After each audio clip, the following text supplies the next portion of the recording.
Hi, it's Sam Pilafian here for banddirector.com, and I'm here with Brett Dietz and Griffin Campbell, professors at Louisiana State University School of Music. And this is the day of the great premiere, and we're pre-recording so that these soloists can be ready to play a new work by David Stock that has not been heard in a wind ensemble version. Is that right? No, it's originally written for wind ensemble. So this is the first time. This is the premiere. It's gonna be, wow, and we just lost David Stock. Tell us about the piece.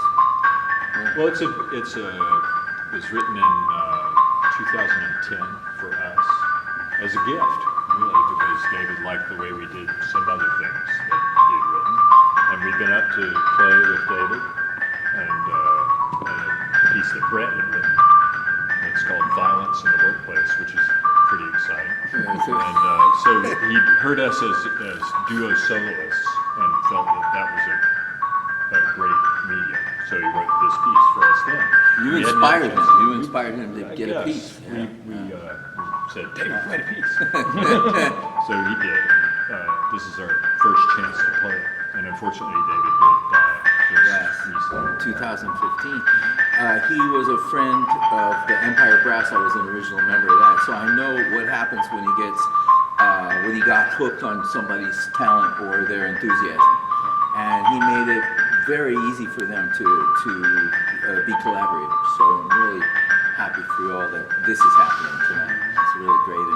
And a lot's happened in his memory this year around the Northeast and around Boston area and places where there was premieres of pieces were recalled, and there's been a couple pre-concert talks that were interrupted by a few words about David Stock. But there's almost a Don Quixote kind of a situation where if he loved the music so much that he would not stop at anything to make sure that you could play it, that you were able.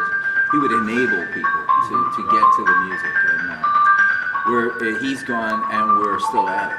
Tonight's a big night for you. And how long is the piece? The piece is about 15 minutes total.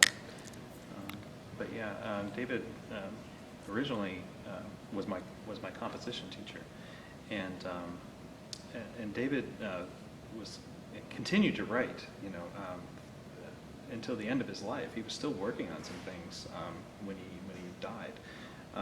But this piece, it's taken a long time for us to get this piece played because we've been trying to find certain situations or certain bands that could do it, and it's just that the timing was never right. It just never really worked out. And at one point, and David would always it was the annual bothering of Brett for when is this going to happen? When is this piece going to happen? And I would say, well, we got this, we got that. And at one point, David actually said to me on the phone, he actually said, I'm sorry I wrote it. He really did that at one time. He got really, mad. And then I emailed him in September, and I said, David, good news. I said, we're going to play the piece. And he said, oh my goodness, I'm so excited. When is it going to happen? I said, December 3rd. He goes, I'll book my plane ticket now. So he was booked. He was ready to be here. Wow. And he was very excited that it was finally getting done. But with every composer and being one, I know the frustration when you write a big piece like this, right, and you expect it to be done within a year or two, and it's taken us 5 to get to it. But he was to be here, and he was going to be. I said to Griff last night. I said we had Stephen Mackey is here, and David Little is here, and all these great composers with world premieres are here tonight. And I said to Griffin, I said, man, I wish David were here. Yeah, no, this is exactly what he envisioned the future to be. And not only would David be excited about his own piece, but he would be more excited about everybody else's piece. Right. Which was exactly. Which was what was so great about him. Yes, always had a finger on the pulse of the movement, and he was always bugging us, like, I'm sorry I wrote that kind of thing, about the content of our programming. He says, don't forget to innovate. You have to innovate. And by the way, here's 2 pieces you don't know about from Brazil. Right. Something like that. Yes. Griffin, what's the hardest part of the wind ensemble or the wind symphony's accompaniment of your solos? Who has the biggest job in the ensemble? Wow, that's a tonight? really good question. I Is think there, the who's been on the percussion- spot? I think the percussion section is on the spot, because Mm-hmm. they're pretty consistently playing along with Brett.